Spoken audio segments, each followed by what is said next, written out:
Queria agradecer enormemente a invitação para estar presente neste grande congresso da classe. E nós outros em Brasil, através da UITA, do secretário-geral e de Norberto, estamos conhecendo melhor a classe. É uma experiência magnífica. Penso que uma organização que congrega mais de 18 organizações é o maior sinal de unidade. E a unidade é a questão mais importante para a classe trabalhadora. Então, queria pensar, agradecer um enorme momento e fazer uma palavra de estímulo a esta organização, a essa experiência fantástica de estes trabalhadores do setor aqui em Argentina. Queria agradecer enormemente a invitação, porque tanto eu como você sabe que tanto em Brasil como em Argentina teriam as pessoas muito mais capacitadas para falar dessa situação do que eu.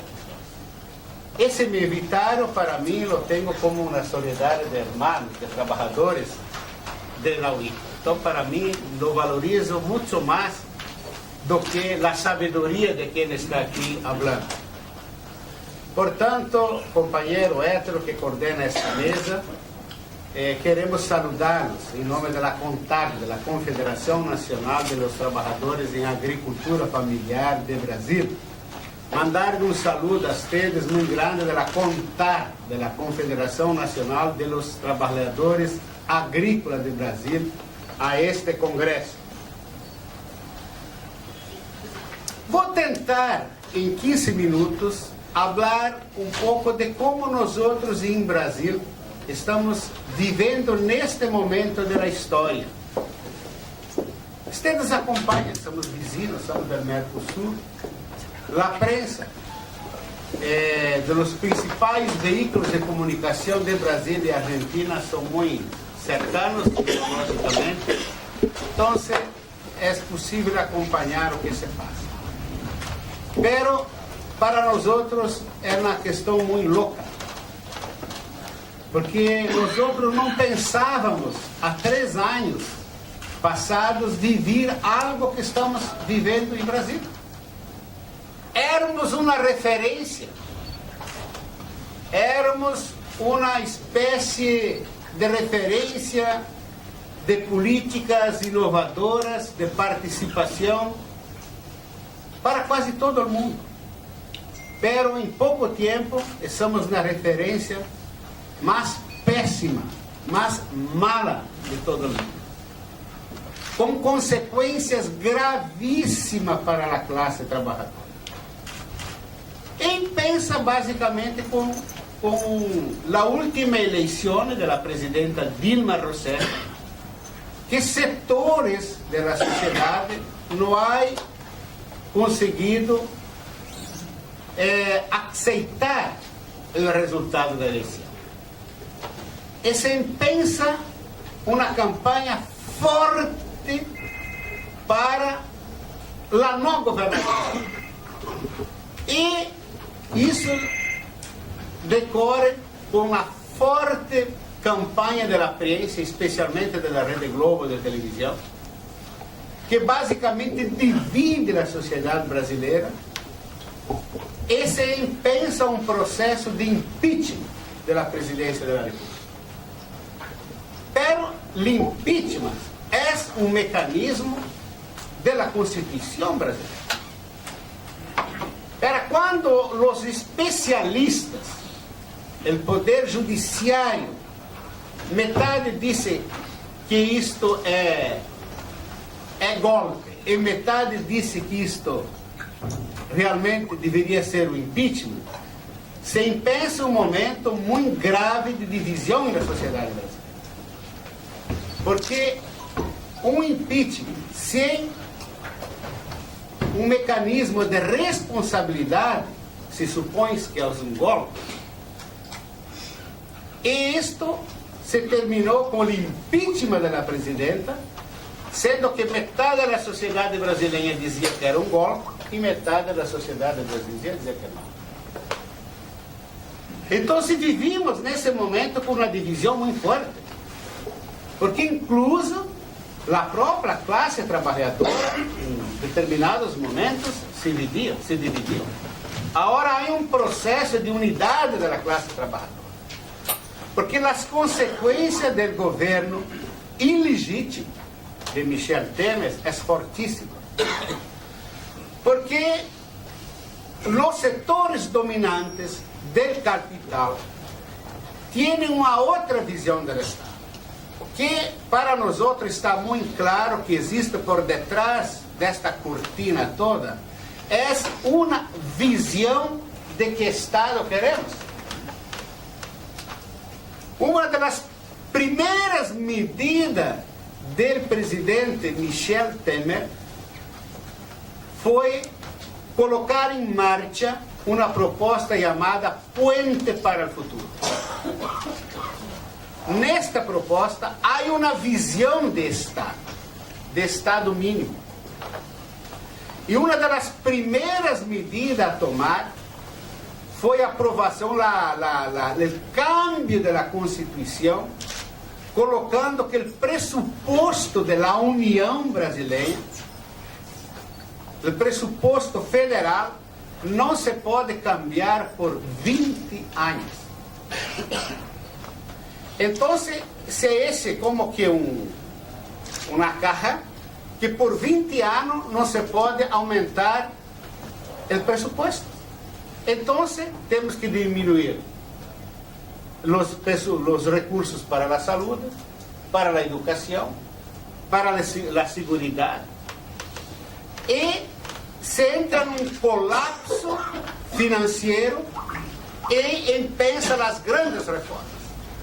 Porque a madre de todas as reformas é o cambio da Constituição para que em 20 anos não se pueda mexer no orçamento da União Brasileira. Empieza uma primeira reforma, que é a terceirização plena. Este é gravíssimo, companheiros e companheiras. Porque a terceirização é a madre de todas as reformas laborais. Eu sempre coloco como exemplo um colégio particular. Porque uma coisa são terceirizar dentro deste colégio os serviços como a merendera, a segurança do colégio, o bar do colégio. Outra coisa é terceirizar os professores do colégio. E quando se aprova uma terceirização, que não há limite, que não há regra, se destrói todas as leis laborais. Quando passa a terceirização, empieza já a reforma laboral. E a reforma laboral é ampla. Necessitaríamos, companheiras e companheiros, de um seminário, de um dia, para que nós outros compreendemos o que era a lei laboral brasileira e o que se passou depois da reforma. É gravíssimo. Não se pode falar da reforma laboral brasileira em 5, 10 minutos. E eu seria muito questão que as ações, através da UITA, pudéssemos discutir mais profundamente o que significa esta lei aprovada no Brasil. Porque, companheiras e companheiros, o que se passou lá pode se passar em outros países da América Latina. Pode se passar acá em Argentina, pode se passar em Uruguai, pode se passar em Paraguai, em toda a América. Então necessitamos estar muito atentos no que se passa. Mas basicamente, em 2 palavras, lo resumimos o seguinte, que diz o seguinte, tem mais valor o negociado do que legislado. Então, tem mais valor o que se negocia do que a lei. Então, a lei é em segundo plano. Em primeiro plano é o que se negocia. pero se le quebra a espinha dorsal de los sindicatos. Primeiro é quebrar os sindicatos. Como vamos fazer uma negociação igual para igual? Segundo, com quase 15 milhões de desempregados em Brasil. 15 milhões de desempregados em Brasil. Como vamos fazer uma negociação? O trabalhador com o empresário diretamente, sendo que vale mais o que se negocia do que está na própria lei. Então penso que é grave. O que está em curso aqui não é a questão da palavra chamada reforma. Reformas são necessárias.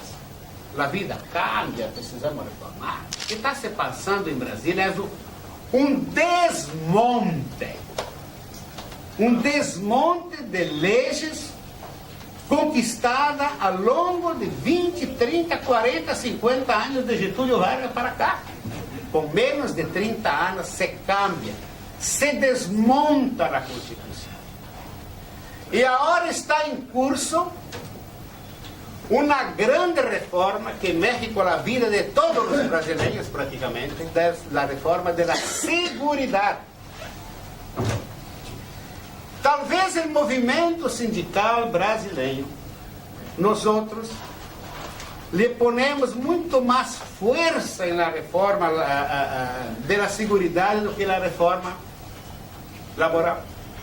Isso talvez foi um equívoco de nós outros brasileiros.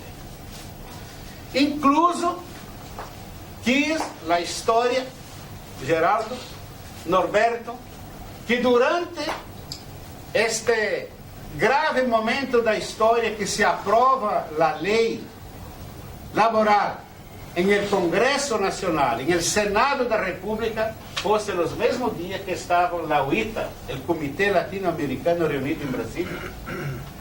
E queria aqui destacar a importância do Comitê Latino-Americano, por presidente Norberto, por secretário-general Geraldo, numa audiência pública em Senado da República Federal, com vários senadores da República, hemos hecho, como até as 10 horas da noite, uma vigília de um grande debate para tentar impedir a votação do outro dia. Pero não tivemos sucesso. E agora se põe em marcha a questão da reforma da seguridade. Essa é gravíssima, especialmente para alguns setores, como o campo, os pequenos agricultores que trabalham em economia de regime familiar, que produzem alimentos. Se esta proposta passa da forma que o governo enviou ao Congresso Nacional, lhe deixa fora da seguridade em torno de 70% a 80% de todos os agricultores. Então, esse é um momento de muita gravidade. E o que se passa com isso são as grandes denúncias de corrupção. Ele acusava muito ao PT, ao governo de Lula, muitíssimas corrupção. E nós outros não somos a favor da corrupção, tanto do governo Lula, que seja de que governo for, a corrupção tem que ser banida. Pero que a verdadeira corrupção está se passando ahorita.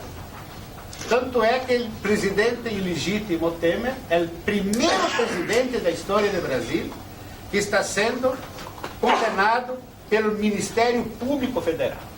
Pero para que o Supremo Federal possa avaliar a denúncia, é necessário que o Congresso Nacional, que a Câmara dos Deputados autoriza para que o Supremo empensa uma investigação. E nesse momento, a maioria dos deputados não há permitido que o Supremo Federal possa investigar o presidente, porque disseram não. E sabemos que há peso de muitíssimos milhões de dólares. Então, nós outros vivimos numa situação de muita desesperança. Em outros momentos, talvez, a sociedade brasileira estava sobre as caixas, e agora não se vê ninguém nas caixas. estão como que tontos, não sabem o que fazer. Parte porque se foram às calles pedindo limpinho. E agora se tornou muito pior do que antes, então se sente como que com vergonha. O segundo é que não se sabe o que vem depois de ter. Porque pela Constituição brasileira se sale neste momento o presidente, entra o presidente da Câmara dos Deputados, que é mais reformista do que o próprio presidente Temer. Então a gente diz, bueno, o que hacer? Nós outros, desde o princípio, fomos à calle pedindo as eleições diretas. Dar ao povo o poder de decidir o destino da nação. Pero com esta Câmara de Deputados, que é a pior Câmara de Deputados da história do Brasil, mais conservadora, mais retrógrada, não passa uma lei para as eleições diretas. Então, teremos que pensar até 2018, o próximo ano, para ver o que se faz. Então, companheiros e companheiras, é um momento de muita dificuldade. Dificuldade porque além de um desmonte do Estado, um desmonte da Constituição, um desmonte das leis laborais e de outras conquistas da sociedade, como a participação social, se cria uma desesperança. E com isso também impensa um movimento muito forte de reorganizar os trabalhadores. Creio que nos sindicatos impensa a volver em seu verdadeiro papel de los sindicatos. Exercer verdadeiramente a unidade sindical. Não há outra solução. Não há outra solução. Por isso, nós outros estamos participando de várias frentes com as centrais sindicais em Brasil, com setores organizados da sociedade, da academia, encontrando saídas para o futuro. Porque a que pese, há outros projetos em curso na Câmara dos Deputados muito sérios, que têm consequências gravíssimas para o Brasil e para a América Latina. Por exemplo, Geraldo, um projeto de la estrangeirização da terra. Se pode vender a terra a qualquer grupo internacional sem nenhum critério. Isto, acima de tudo, é ferir a soberania. Projetos, por exemplo, de desregularização de direitos dos negros, dos homossexuais, dos pobres. Isto é muito perigoso num mundo tão complexo como os vivimos depois da eleição de Trump e de tantas outras coisas, o problema dos refugiados que vivimos em várias partes do mundo. E penso que o capital tem na América Latina uma experiência muito grande para que aqui seja um espaço de las mãos de obra barata para as grandes multinacionais e não há espaço para seguir verdadeiramente com a democratização. Pero, companheiros e companheiras, seria um pouco essas as palavras que eu gostaria neste momento de socializar com os companheiros de Argentina, pedir solidariedade, que possamos estar unidos internacionalmente com a nossa internacional, com a UITA. Oxalá um momento tão importante do Congresso da UITA, onde pela primeira vez tenhamos um candidato a presidente da UITA, que possamos lograr esta grande conquista para que a América Latina possa estar muitíssimo unida com a unidade da classe trabalhadora para frenar estes processos de desregularização, de visão nefasta do papel do Estado, porque o que tienes em mente é um Estado para meia dúzia de la gente que se queda fora de tudo. Este que está em jogo, porque este é a mano do capital internacional. Muitíssimas graças.